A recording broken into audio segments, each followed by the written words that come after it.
Hello guys, welcome back to my channel. आज की video में हम समझेंगे एनवायरमेंटल टॉर्ट को। जी हाँ, एनवायरमेंटल टॉर्ट में कौन कौन से इंपॉर्टेंट केस लॉज हैं और कैसे हम जानेंगे इस टॉपिक को लिखना अपने एग्ज़ाम में, जिससे हम अच्छे से मार्क्स स्कोर कर पाएँ।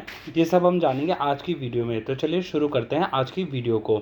अब देखिए, tort law and environment harms due to pollution are so closely interrelated to each other that even today, in spite of huge local huge huge legal development, majority of all cases relating to environment harm comes under the ambit of 4 types of tort। मतलब क्या है, इतनी development होने के बाद भी आज भी जो एनवायरमेंटल हार्म है वो 4 टाइप्स के टॉर्ट में आता है, जो कि है आपका न्यूसेंस है, नेग्लिजेंस है, स्ट्रिक्ट लाइबिलिटी और ट्रेसपास है।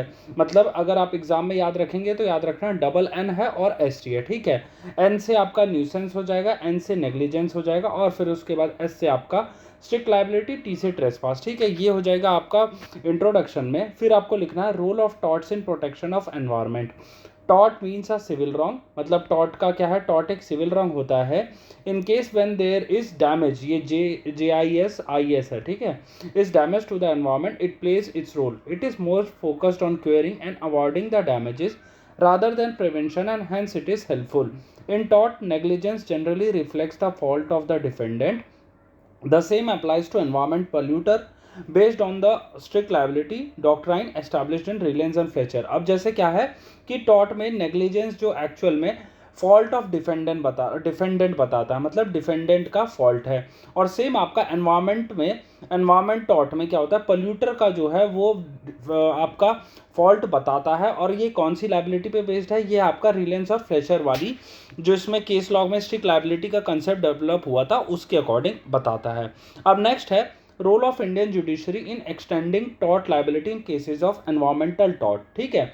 मतलब क्या इंडियन जुडिशरी का क्या रोल प्ले हुआ है एनवायरमेंटल टॉर्ट को डेवलप करने में, और जो कि अभी एट प्रेजेंट में आप देखते हैं वैसी स्टेज में लाने में। अब सबसे पहले इसमें आपको पॉइंट नंबर 1 में लिखना है judicial activism and increase in tort litigation started when the Bhopal gas tragedy occurred which in which methyl isocyanate, ये cyanide नहीं है, methyl isocyanate gas was released and millions of people suffered and thousands of people died। मतलब क्या है कि Bhopal gas tragedy में जो gas leak हुई थी उसकी वजह से कई ज़्यादा लोगों के, मतलब लाखों लोगों का एक हेल्थ प्रॉब्लम हुआ था और हज़ारों लोगों की जान गई थी। इसकी वजह से जुडिशियल एक्टिविज्म और टॉर्ट लिटिगेशन काफ़ी इंक्रीज हुआ था और इसकी वजह से कहीं ना कहीं बेबी स्टेप लिए जाने लग गए थे किसकी तरफ, एब्सोल्यूट लाइबिलिटी की तरफ, ठीक है, डॉक्ट्राइन ऑफ एब्सोल्यूट लाइबिलिटी। और वहीं ये जो बेबी स्टेप्स एकदम से अपना फुल फ्लेश्ड इसने फॉर्म कब एक्वायर किया, MC मेहता केस में। अब MC मेहता केस में क्या हुआ था कि एक दिल्ली में आपकी एक कंपनी थी, इंडस्ट्री, जिसमें ओलियम गैस प्लांट से गैस रिलीज हो गई थी। तो उसमें आपका MC मेहता केस में डॉक्ट्राइन ऑफ एब्सोल्यूट लायबिलिटी आपका एस्टैब्लिश हुआ था। और इसके बाद थर्ड पॉइंट में आपको लिखना है आफ्टर ट्रेजिक एक्सीडेंट, ये ट्रेजिक एक्सीडेंट आपका भोपाल गैस ट्रेजेडी के लिए बता रहा है। A new feature was introduced in the judicial system, it started linking tort with environment and growth of the concept of exemplary damages. मतलब क्या, जैसे ही आपका इसमें भोपाल गैस ट्रेजेडी वाला कांड हुआ तो उसमें क्या है, जुडिशियल सिस्टम में टॉर्ट को एनवायरनमेंट से अटैच करने लगे और जो एग्जाम्पलरी डैमेजेस का कंसेप्ट है, एग्जाम्पलरी डैमेजेस मतलब कुछ ज़्यादा ही एक्सॉर्बिटेंट अमाउंट ऑफ डैमेज पे करने लग गए टूवर्ड्स विक्टिम, ठीक है। ये और आपका थर्ड पॉइंट हो गया। अब फोर्थ में आपको लिखना है Indian absolute liability is different from strict liability. Strict liability अभी आपने देखा है रिलायंस वर्सेस फ्लेचर में, जो कि आपका एब्सोल्यूट लायबिलिटी से फ़र्क पड़ता है। स्ट्रिक्ट लायबिलिटी में काफ़ी एक्सेप्शंस दिए गए हैं, जैसे कि प्लेंटिफ की कंसेंट हो गई, कि एक्ट ऑफ गॉड हो गया, इनएविटेबल एक्सीडेंट हो गया।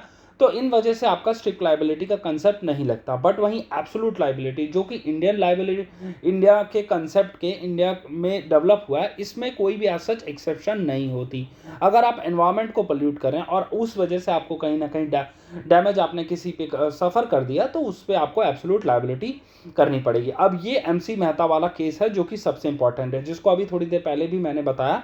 इसमें क्या हुआ, एब्सोल्यूट लायबिलिटी का ऐसा कुछ कंसेप्ट आया जिसमें स्ट्रिक्ट लायबिलिटी माइनस एक्सेप्शंस, मतलब कोई भी एक्सेप्शन नहीं है एब्सोल्यूट लायबिलिटी में, ठीक है।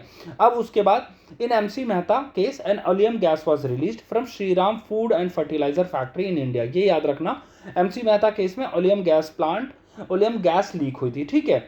फिर इसके बाद जब गैस लीक हुई तो काफ़ी लोगों को सफ़र करना पड़ा, काफ़ी लोगों की डेथ हो गई।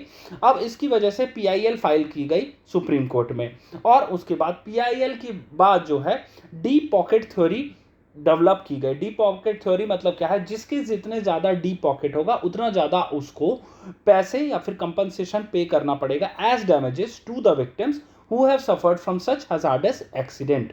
अब उसके बाद इसमें सबसे इंपॉर्टेंट होगा ये वाला आपका जस्टिस का नाम, जस्टिस पीएन भगवती, ठीक है। जस्टिस पीएन भगवती ने हेल्ड किया, larger the enterprise or industry, larger will be amount of compensation that will be paid if there is inherently hazardous dangerous activity। मतलब क्या है, जितनी बड़ी आपकी फैक्ट्री होगी या फिर आपका इंटरप्राइज होगा उतना ज़्यादा आपको अमाउंट कंपनसेशन पे करना पड़ेगा अगर आपसे हजार्डस कोई डेंजरस एक्टिविटी हो गई उस इंटरप्राइज को कैरी करने में या रन करने में, ठीक है। और इसके बाद पीएन भगवती जी ने, जस्टिस पीएन भगवती ने आर्टिकल 32 का इंटरप्रिटेशन काफ़ी वाइड कर दिया। अब नेक्स्ट है आपका case law, consumer education and research centre, CERC, ठीक है। यह है आपका consumer education and research centre versus UI. इसमें कहा गया कि in addition to the principle of absolute liability, court introduce new liabilities and stated that compensation given in case of damage is not limited to state but extended to person and company acting under any statutory power. मतलब क्या है कि इसमें क्या हुआ कि जो compensation है आपका सिर्फ स्टेट को नहीं देना, वो आपको ये टू वाला टू है ना, टू स्टेट, और उसके बाद उस बंदे को भी देना होगा जो किसी कंपनी या फिर किसी पर्सन जो स्टैट्यूटरी पावर के अंडर काम करता है उसको भी कंपनसेशन देना पड़ेगा। और इसमें ये हुआ था कि consumer education and research centre में आप ये भी पॉइंट लिख सकते हैं कि क्या था पहले कि जो लोग काम करते थे, जब तक वो काम करते थे वो तब तक ही फैक्ट्री लायबल होती थी कंपनसेशन पे करने के लिए उन लोगों की, अगर उन्होंने उस ड्यूरिंग कोर्स ऑफ एम्प्लॉयमेंट कोई सफ़र की हो तो। लेकिन इस केस के बाद क्या हुआ कि कोर्ट ने हेल्ड किया कि अगर आफ्टर रिटायरमेंट भी कोई भी इंजरी होती है उन लोगों को उस एम्प्लॉयमेंट की वजह से, तो वो जो फैक्ट्री है या इंटरप्राइज है रिस्पॉन्सिबल होगी उस इंजरी या फिर हार्म के लिए, ठीक है। और उसके लिए उसको कंपनसेशन पे करना पड़ेगा फैक्ट्री को विक्टिम के लिए, ठीक है। तो ये 2 पॉइंट्स हो जाएंगे आपके consumer education and research centre में। गाइज याद रखना, एक एक पॉइंट वाइज लिखते रहना, आपके नो डाउट बहुत अच्छे मार्क्स आएंगे अगर आप ऐसे लिखते हैं तो। Indian council for enviro legal action versus UI, ये एक और केस है। इसमें क्या है, polluter pays principle was introduce. इस वाले केस में ये कहा गया कि जो भी पोल्यूशन कर रहा है उसको कंपनसेशन पे करना पड़ेगा। और उसके बाद लॉ को विद टाइम, जैसे जैसे टाइम चेंज हो रहा है, जैसे जैसे एडवांसमेंट आ रही है साइंस की, वैसे लॉ को भी उसके अकॉर्डिंग एकोमोडेट होना पड़ेगा।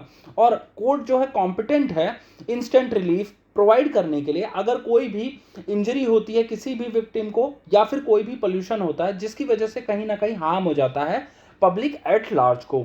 और उसके बाद विक्टिम जो है ईजिली अप्रोच कर सकता है अंडर आर्टिकल 32, ठीक है।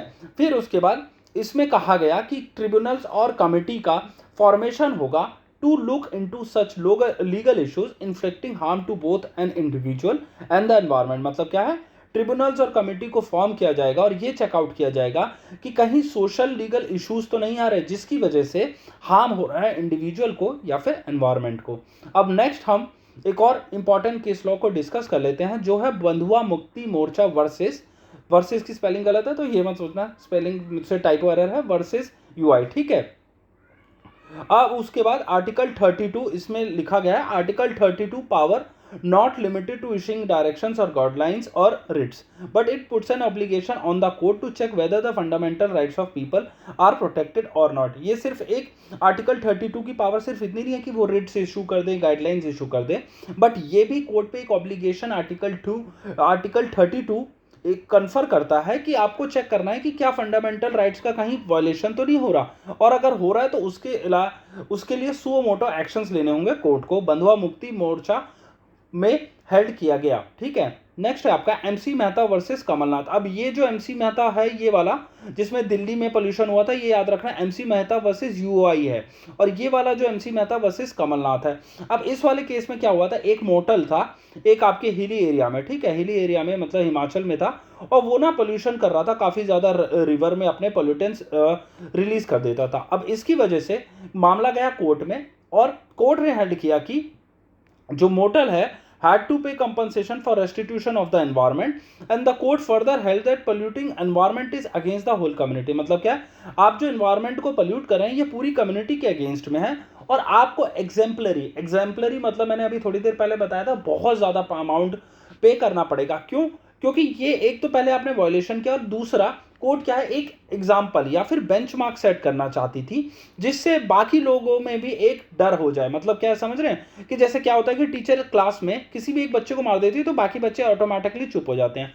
तो सेम कोर्ट भी क्या कह रही थी कि जो पोल्यूटर है और जो उनके सामने आ गया उनको इतना ज़्यादा एग्जॉर्बिटेंट डैमेज उनको पे करना पड़ता था कि बाकी सब भी उसको लिए एक एग्जाम्पल की तरह देखें और सोचें और करें भी कि हमें पोल्यूशन नहीं करना है। ठीक है गाइस, ये हो गया आपका एनवायरमेंट पोल्यूशन या फिर एनवायरमेंट टॉट, और कैसे जुडिशियल सिस्टम इवॉल्व हुआ है with time being with different case laws मैंने आपको समझाया। अगर आपको मेरे द्वारा दी गई जानकारी पसंद आई हो तो प्लीज़ इस वीडियो को लाइक कर देना, और अगर आपको कोई और भी टॉपिक चाहिए जिसको मैं ऐसे ही आपके लिए आसान फॉर्म में प्रेजेंट कर सकूं तो उस टॉपिक को प्लीज़ कमेंट बॉक्स में लिखना, मैं उसकी वीडियो लाने की कोशिश ज़रूर करूंगा। ये था आज का मेरी तरफ से video. Thank you for watching.